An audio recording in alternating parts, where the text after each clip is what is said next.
दोस्तों, ये कहानी पूरी तरह से काल्पनिक है। इसका उद्देश्य केवल मनोरंजन और का संदेश देना है। दोस्तों, आप देख रहे हैं ब्लूम टीवी 2। कभी सोचा है इंसान जब जिंदगी के आखिरी मोड़ पर खड़ा होता है तो उससे पूछा गया एक सवाल पूरी पीढ़ियों की सोच बदल सकता है। एक पिता, तीन बेटे और मौत से पहले पूछा गया सिर्फ एक सवाल कि मेरे जाने के बाद तुम क्या करोगे। ये कहानी सिर्फ रिश्तों की नहीं है, यह कहानी है लालच, इंसानियत और कर्म के हिसाब की। आज की यह कहानी आपको चुप करा देगी क्योंकि इसका सच कहीं ना कहीं आपकी ज़िंदगी से जुड़ा है। तो दोस्तों, आपसे रिक्वेस्ट है, कहानी को अंत तक ज़रूर सुनिएगा क्योंकि फैसला आखिर में आपका होगा। एक आदमी के तीन बेटे थे। तीनों बेटे अलग अलग स्वभाव के थे, अलग अलग सोच के और अलग अलग रास्तों पर चलने वाले थे। पिता ने जिंदगी भर मेहनत की थी, खेतों में पसीना बहाया, दूसरों के घर काम किया, बच्चों को पढ़ाया लिखाया। उसके लिए उसकी सारी दुनिया उसके बेटे ही थे। वक्त बीतता गया, बेटे बड़े हो गए। सबसे बड़ा बेटा चालाक था। उसे लगता था कि जिंदगी दिमाग से चलती है, भावनाओं से नहीं। वह हर चीज़ में अपना फ़ायदा ढूंढता था। दूसरा बेटा सीधा था, मेहनती था, लेकिन थोड़ा डरपोक था। और सबसे छोटा बेटा शांत स्वभाव का शांत स्वभाव का था, कम बोलता था, ज़्यादा सोचता और दिल से बहुत साफ था। पिता बूढ़ा हो चला था। एक दिन वह बिस्तर से उठा ही नहीं। डॉक्टर आया, जांच की और धीरे से बोला, अब समय ज़्यादा नहीं है। घर में सन्नाटा छा गया। उस रात पिता ने बड़े बेटे को अपने पास बुलाया और कमज़ोर आवाज़ में बोला, बेटा, मेरे मरने के बाद तुम क्या करोगे। बड़े बेटे की आंखों में एक पल को चमक आई। उसने सोचा, अब सब कुछ मेरा होगा, लेकिन ज़ोर से बोला, पिताजी, मैं घर संभालूंगा, ज़मीन देखूंगा, परिवार को साथ रखूंगा। पिता ने उसकी आंखों में देखा, कुछ नहीं कहा। फिर पिता ने दूसरे बेटों को बुलाया, तुम बताओ, मेरे जाने के बाद तुम क्या करोगे। दूसरे बेटे ने सिर झुका लिया, जो आप सिखा गए वही करूँगा। पिताजी पिता फिर भी चुप रहा। फिर उसने अपने सबसे छोटे बेटे को बुलाया। वह पास आकर ज़मीन पर बैठ गया। पिता ने कांपते हाथ से उसका सिर सहलाया और पूछा, बेटा, मेरे मरने के बाद तुम क्या करोगे। छोटा बेटा कुछ देर चुप रहा, फिर बोला, पिताजी, अगर आपने हमें इंसान बनाना सिखाया है तो मैं वही करूँगा। आपने जो छोड़ा है उसे संभालूंगा, लेकिन अगर किसी का हक उसमें दबा हो तो पहले उसे लौटाऊंगा। पिता की आंखों से आंसू बह निकले। अगली सुबह पिता इस दुनिया से चला गया। अंतिम संस्कार हुआ। लोग आए, रोए, चले गए। कुछ ही दिनों में असली चेहरे सामने आने लगे। बड़ा बेटा बोला, घर मेरे नाम होना चाहिए, मैं सबसे बड़ा हूँ। दूसरा बेटा चुप रहा। छोटा बेटा बोला, पिताजी ने जो छोड़ा है वह तीनों का है। बड़े बेटे को यह बात चुभ गई। रातों रात उसने कागज़ बनवाए, ज़मीन अपने नाम करवा ली।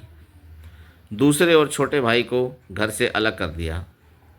दूसरा भाई डर के मारे कुछ नहीं बोला। छोटा भाई बस इतना बोला, भैया, यह सही नहीं है। बड़े बेटे ने हंसकर कहा कि भाई, ज़िंदगी में सही गलत नहीं चलता, अकल चलती है।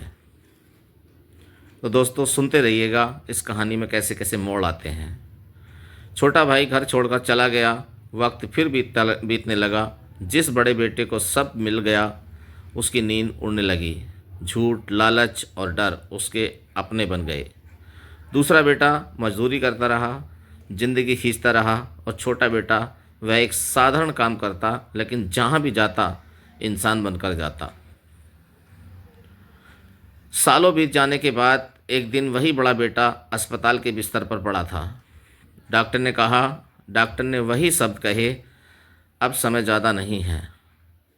उसने अपने तीन बेटों को बुलाया और कहानी अब वही मोड़ लेने वाली थी जहाँ कर्म बोलते हैं। अस्पताल के उस सफ़ेद कमरे में सन्नाटा था।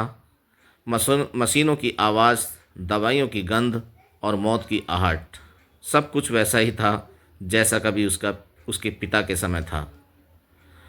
फ़र्क बस इतना था कि तब वह खुद देखने वाला था और आज वही बिस्तर पर पड़ा था।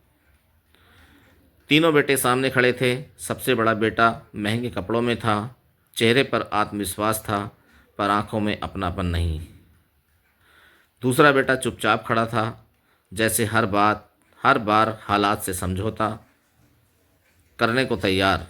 तीसरा बेटा सब सबसे छोटा, सादा कपड़े, शांत चेहरा और वही गहरी नज़र जो सीधे दिल तक उतर जाती है। बीमार पिता ने बड़े बेटे की ओर देखा, कमज़ोर आवाज़ में बोला, बेटा, मेरे मरने के बाद तुम क्या करोगे? कमरे में सन्नाटा और गहरा हो गया। बड़े बेटे ने वही जवाब दिया जो कभी उसने अपने पिता को दिया था, पिताजी, मैं सब संभालूंगा, कारोबार, घर, इज्जत। बीमार आदमी की आंखों में हल्की सी नमी आ गई, पर उसने कुछ नहीं कहा। उसने दूसरे बेटे की ओर देखा। तुम क्या करोगे बेटा? दूसरा बेटा बोला, जो हालात होंगे उसी में जी लूँगा। फिर उसकी नज़र सबसे छोटे बेटे पर गई। उसके होंठ कांपे और तुम छोटा बेटा आगे बढ़ा, पिता के हाथ को थाम लिया, धीरे से बोला, पिताजी, मैं वही करूँगा जो इंसान को करना चाहिए।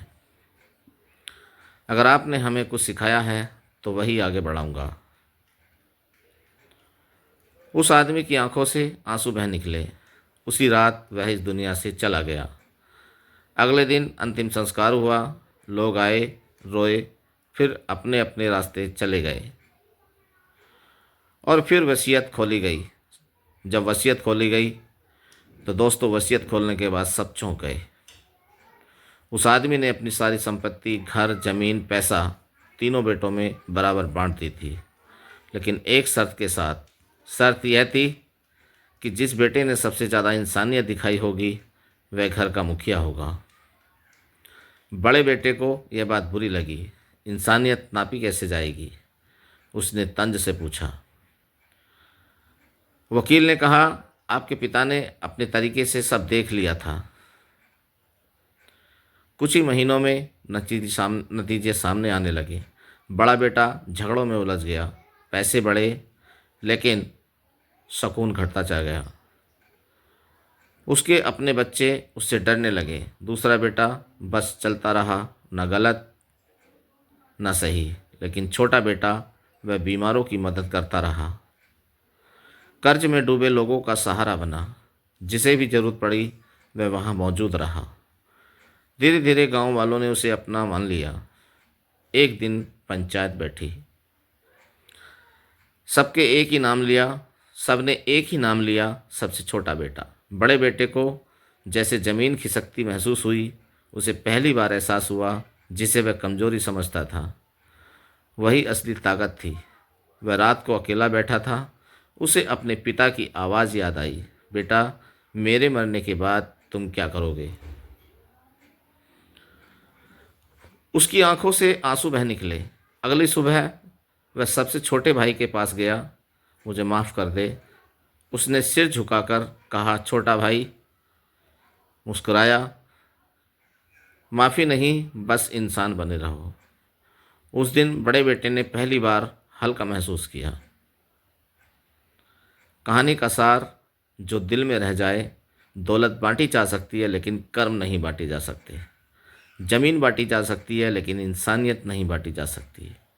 और जो यह समझ जाता है असल में वही जीतता है। तो दोस्तों, इस कहानी का अंत यही सिखाता है कि मौत सबको बराबर कर देती है, लेकिन जिंदगी का हिसाब कर्म से ही होता है। जो सिर्फ अपने बारे में सोचता है वह सब पाकर भी खाली रह जाता है, और जो इंसान बनकर जीता है वही सच में सबसे अमीर होता है। तो दोस्तों, अगर ये कहानी आपके दिल को छू गई हो तो इसे सिर्फ लाइक मत कीजिए, इसे अपनी सोच का हिस्सा बनाइए। ऐसी ही ओरिजिनल और सच्ची कहानियों के लिए ब्लूम टीवी 2 को फॉलो करें। कमेंट में बताएं, आप उस पिता की जगह होते तो क्या पूछते। धन्यवाद।